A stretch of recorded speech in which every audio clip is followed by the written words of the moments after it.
Halo anak-anak, selamat siang. Kita akan belajar lagi tentang metamorfosis. Metamorfosis dalam Kamus Besar Bahasa Indonesia merupakan perubahan bentuk atau susunan yang mengalami perubahan bentuk, misalnya dari ulat menjadi kupu-kupu.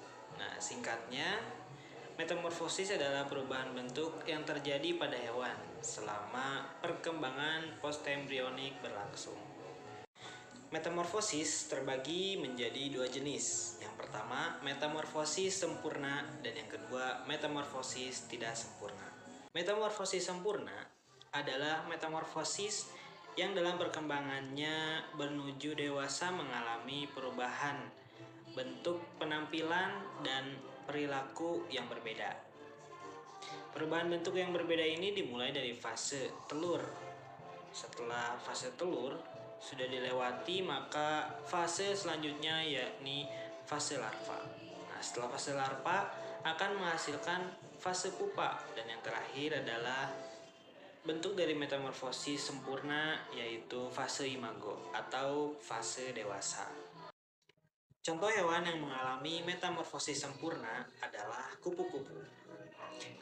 Mengapa demikian? Dapat dilihat dari gambar di samping. Yang pertama, ada fase telur. Kupu-kupu sebelum menjadi kupu-kupu dewasa mengalami fase telur terlebih dahulu. Kemudian setelah itu masuk ke fase larva atau yang sering disebut dengan ulat. Setelah itu ulat akan menuju ke fase berikutnya, yaitu fase pupa atau fase kepompong. Ulat berubah menjadi kepompong. Setelah mengalami kepompong, lalu lanjut ke fase berikutnya, yaitu ke kupu-kupu atau selanjutnya metamorfosis tidak sempurna. Metamorfosis tidak sempurna adalah metamorfosis yang dalam perkembangannya menuju dewasa mengalami perubahan bentuk tubuh, penampilan, dan perilaku yang hampir sama atau tidak jauh berbeda.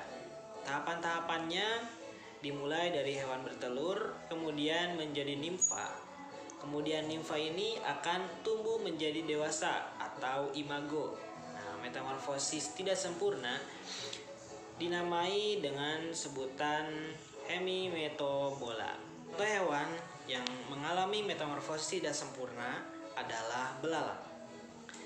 Fase-fase yang dilewati belalang ada seperti gambar di samping. Yang pertama, ada fase telur.